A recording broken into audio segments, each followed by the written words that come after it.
ప్రియమైన సహోదరీ సహోదరులకు ప్రభువు పేరిట వందనాలు. మీకు మీ కుటుంబానికి యేసుక్రీస్తు యొద్ద నుండి దీవెనలు, ఆశీర్వాదములు మెండుగా కలుగునుగాక. ప్రతి నెల జీసస్ శ్రేష్ఠాలయం హైదరాబాదు నందు కుటుంబ క్షేమాభివృద్ధి ఆశీర్వాద ఉపవాస ప్రార్థన జరుగును. సమయము ఉదయము 11 గంటల నుండి మధ్యాహ్నము 2:30 గంటల వరకు. రండి, దేవుణ్ణి ఆత్మతో సత్యముతో ఆరాధన చేద్దాము. అనారోగ్యము నుండి విడుదల కొరకు, అప్పుల నుండి విడుదల కొరకు, నిరుద్యోగము నుండి విడుదల కొరకు, మంచి ఉద్యోగము కొరకు, వివాహము కొరకు, గర్భఫలము కొరకు, నిందలు తొలగిపోవాలని, అవమానాలు తొలగిపోవాలని, బిడ్డల కొరకు, వారి చదువుల కొరకు, వారి క్షేమము కొరకు, బిడ్డలకు మంచి భవిష్యత్తు దేవుడు అనుగ్రహించులాగున స్థిరత్వము కొరకు, త్రాగుడు నుండి విడుదల కొరకు, బంధకాల నుండి విడుదల కొరకు, చాతబడి నుండి విడుదల కొరకు, సైతాను శోధనల నుండి విడుదల కొరకు, కుటుంబంలో భార్యాభర్తల మధ్య సమాధానము కొరకు, అందరితో సఖ్యత కొరకు, శాంతి నెమ్మది కొరకు, సమృద్ధి కొరకు, రక్షణ లేని వారి రక్షణ కొరకు, కుటుంబీకుల రక్షణ కొరకు, విదేశీ ప్రయాణాల కొరకు, విదేశాలలో ఉంటున్న మీ వారి క్షేమము కొరకు, స్వదేశములో ఉంటున్న మీ తల్లిదండ్రుల క్షేమము కొరకు, దేవుని ఆశీర్వాదముల కొరకు,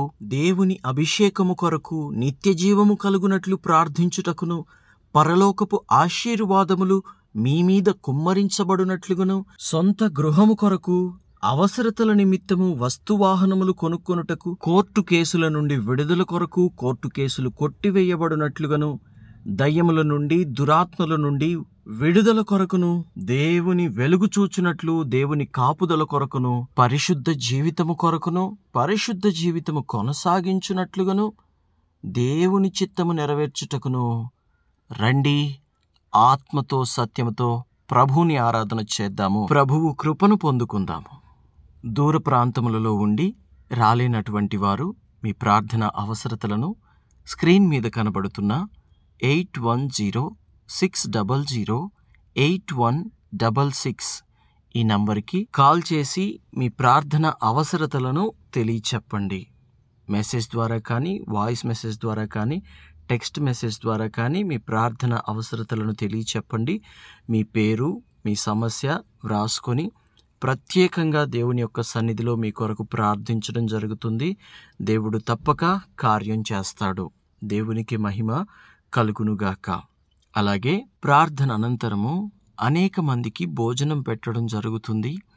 దేవుని యొక్క పరిచర్యలో మీ వంతుగా మీ కుటుంబం తరపున మీరు కూడా చేయివేయాలని ఆశపడినట్లయితే ఫోన్పే, గూగుల్ పే, పేటిఎం ద్వారా మీ కానుకను పంపి దేవుని యొక్క పరిచర్యలో మీరును చేయివేయండి. తద్వారా అది మీకు ఎంతో ఆశీర్వాదము, దీవెనకరముగా ఉంటుంది. ప్రభు అన్నాడు, ఇవ్వుడి మీకు ఇవ్వబడును, మనిషి ఏమి విత్తునో ఆ పంటనే సమృద్ధిగా కోయును గనుక మనము ఇక్కడ భూమి మీద ఉన్నప్పుడు దేవుని యొక్క పరిచర్యలో ఒక విత్తనముగా విత్తినప్పుడు ప్రభువు దాన్ని సమృద్ధిగా కోపిస్తాడు.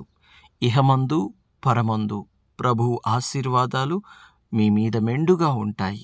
దేవుడు మిమ్మును దీవించునుగాక. దేవుడు మీతో గొప్ప పంట కోయించునుగాక. ఆమేన్. కొరింథీయులకు రాసిన 2వ పత్రిక 4వ అధ్యాయము 15వ వచనము. ప్రభువైన యేసును లేపినవాడు యేసుతో మమ్మును కూడా లేపి మీతో కూడా తన ఎదుట నిలువబెట్టునని ఎరిగి మేమును విశ్వసించుచున్నాము గనుక మాటలాడుచున్నాము. దేవునికే మహిమ కలుగునుగాక. ఈ ప్రపంచములో ఎవరికీ లేని ధన్యత విశ్వసించిన వారికి ఉంది. ఎవరిని విశ్వసించిన వారికి? ప్రభువైన యేసుక్రీస్తును, ఆయన శిలువను, ఆయన మరణమును, ఆయన రక్తమును విశ్వసించిన వారికి ఈ ధన్యత ఉంది. ప్రభువైన యేసుక్రీస్తు చనిపోయాడు కానీ, సమాధి చెయ్యబడ్డాడు కానీ, ఆ సమాధిలోనే కుళ్ళిపోయి శవమైపోయి అందులోనే లయమైపోలేదు ఆయన ఈరోజు చంపబడ్డాడు, సమాధి చేయబడ్డాడు, ఒక్కరోజు మాత్రమే సమాధిలో ఉన్నాడు. తిరిగి 3వ రోజు తెల్లవారుజామున సజీవుడై లేచాడు. సజీవుడై లేచి తన శిష్యులతో మాట్లాడాడు, కనబడ్డాడు. అనేక జనాలు అందుకు సాక్షులుగా ఉన్నారు. దేవునికి మహిమ కలుగునుగాక. ఒకరోజు ప్రభువైన యేసుక్రీస్తు ఆయన యందు విశ్వాసముంచిన వారందరినీ కూడా లేపేటువంటి రోజు రాబోతోంది. ఆ రోజు తప్పకుండా వస్తుంది. ఆ వచ్చిన రోజున ఎవరు లేపబడతారు అంటే, ప్రభునందు విశ్వాసముంచి యేసు నా రక్షకుడు అని నోటితో ఒప్పుకొని హృదయమందు విశ్వసించి బాప్తిజం తీసుకున్నవారు ఆనాడు ఎత్తబడతారు. కాబట్టి దేవుని బిడ్డలారా, ఇది ఈ లోకంలో, ఈ సృష్టిలో ఎవరికీ లేని ధన్యత, ఎవరికీ లేని భాగ్యము, ఎవరికీ లేని గొప్ప భాగ్యం ఇది. కాబట్టి ఈ భాగ్యము మనకు ఉంది. కాబట్టి ఈ విషయాన్ని నిర్లక్ష్యం చేయకండి, చిన్నగా తీసుకోకండి, చాలా లైట్గా తీసుకోకండి. దేవుడు ఏ క్షణాన్ని వస్తాడో తెలీదు. వచ్చినప్పుడు మనము ఆయనతో కూడా లేపబడతాము. దేవునికి మహిమ కలుగునుగాక. దేవునికి స్తోత్రము కలుగునుగాక. అపోస్తలులు క్రీస్తు కొరకు ఎంతగా ప్రయాసపడ్డారో మనందరము పరిశుద్ధ గ్రంథములో చదివి ఎరిగి ఉన్నవారమే. సేవకుల బోధల్లో నుండి విని తెలుసుకున్న వారమే.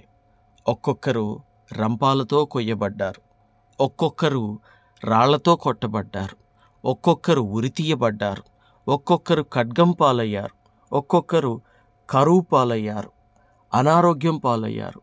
ఆయన అప్పటికీ కూడా క్రీస్తుని విడవలేదు. అందరూ హతసాక్షులయ్యారు తప్ప క్రీస్తుని మాత్రం విడిచిపెట్టలేదు. ఎందుకంటే ఈ మరణము కాదు. ఈ మరణము శాశ్వతమైన మరణము కాదు. జీవం అనేది ఒకటి ఉన్నది. ఆ జీవము దేవుడు మాకిస్తాడు. ఈ మరణాన్ని మేము లెక్క చెయ్యవలసినటువంటి అవసరము లేదు అని ఆనాటి అపోస్తలులు హతసాక్షులుగా మారారు, హతసాక్షులయ్యారు. దేవునికి మహిమ కలుగునుగాక. దేవునికి స్తోత్రము కలుగునుగాక. కాబట్టి దేవుని బిడ్డలారా, ఈ మరణమును గురించి భయపడకండి. ఈ మరణము కాదు. దీని తర్వాత నిజమైనటువంటి జీవితం మనకి ఉన్నది. మన ఆత్మకు చావు లేదు. ప్రభువుని నమ్ముకున్న వారి ఆత్మకు చావు లేదు. మనందరము కూడా పరలోకానికి వెళ్ళేటువంటి వారమే. మనందరం పరలోకానికి వస్తాం, మనందరం పరలోకానికి వెళ్తాం. ఈ వాక్యం వింటున్న మీరు పరలోకానికి వస్తారు. అక్కడ దేవుడు మీకు నిత్య జీవాన్ని ఇస్తాడు. పరలోకపు ఆశీర్వాదాలు ఉంటాయి. అక్కడ మహిమ కిరీటం ఉంటుంది, అక్కడ జీవ కిరీటం ఉంటుంది. ఆ జీవ కిరీటం ప్రభువు మీకు ధరింపజేస్తాడు. మహిమ కిరీటం ప్రభువు మీకు ధరింపజేస్తాడు. ఆయనతో సహవాసం యుగయుగములు నిత్యము ఆయనను పరిశుద్ధుడు పరిశుద్ధుడు పరిశుద్ధుడు అని పొగుడుతూ, ఆయనను కొనియాడుతూ, ఆయనతో సహవాసము చేయుటయే మన ధన్యతగా ఉంది. ఒకరోజు మనం లేపబడబోతున్నాం. కాబట్టి దేవుని బిడ్డలారా, అందుకు సిద్ధంగా ఉండండి. ఈ లోకంలో మనం చేసే పనులు నమ్మకంగా, పరిశుద్ధంగా, పవిత్రంగా, యథార్థంగా, మేలుకరంగా, దీవెనకరంగా, ఆశీర్వాదకరంగా, దేవుడి నామానికి మహిమకరంగా ఉండాలి. అదే మాదిరిగా క్రీస్తు ఏ క్షణాన వచ్చినా కూడా మనము విడవబడకుండా మన జీవితాన్ని, మన భక్తిని కాపాడుకునేంత ప్రార్థన, విశ్వాసము దేవుడి పట్ల మనం కలిగి ఉండాలి. దేవునికి స్తోత్రం కలుగునుగాక. దేవుని రాకడలో మనందరము రెప్పపాటులో ఎత్తబడదుముగాక. మధ్యాకాశములో ఆయనను కలుసుకొందుముగాక. అట్టి ఆశ నాకు ఉన్నదన్నవారు ఈ ప్రార్థనలో ఏకీభవించండి. మీ కొరకు ప్రార్థిస్తాను. తండ్రి, మీకు వందనాలు. దేవా, మీకు స్తుతులు, స్తోత్రాలు. ప్రభువా, నిన్ను మధ్యాకాశంలో కలుసుకోవాలని మా అందరికీ ఆశగా ఉంది నాయన. తండ్రి, ఏ క్షణాన వచ్చినా, ఏ రోజు వచ్చినా, ఏ గడియన వచ్చినా ప్రభువా, మమ్మలను జ్ఞాపకం చేసుకోండి. నీ రాజ్యంతో వచ్చినప్పుడు దేవా, మమ్మల్ని జ్ఞాపకం చేసుకోండి తండ్రి. మధ్యాకాశంలో నిన్ను కలుసుకోవాలి. నిత్య జీవమును మేము పొందుకోవాలి. సమాధులు తెరవబడాలి. అందులో నుండి కూడా నాయన లేపబడాలి తండ్రి. ఆ రోజు, ఆ గొప్ప రోజు మా కళ్ళారా మేము ఆ సంతోషాన్ని అనుభవించున్నట్లు సహాయం చేయమని, యుగయుగములు నీతో పాటు పరలోకములో జీవించు భాగ్యం మా అందరికీ నీ అనుగ్రహించుమని యేసుక్రీస్తు శ్రేష్టమైన దివ్యమైన నామములో ప్రార్థించుచున్నాము తండ్రి. Amen, amen. ఆమెన్.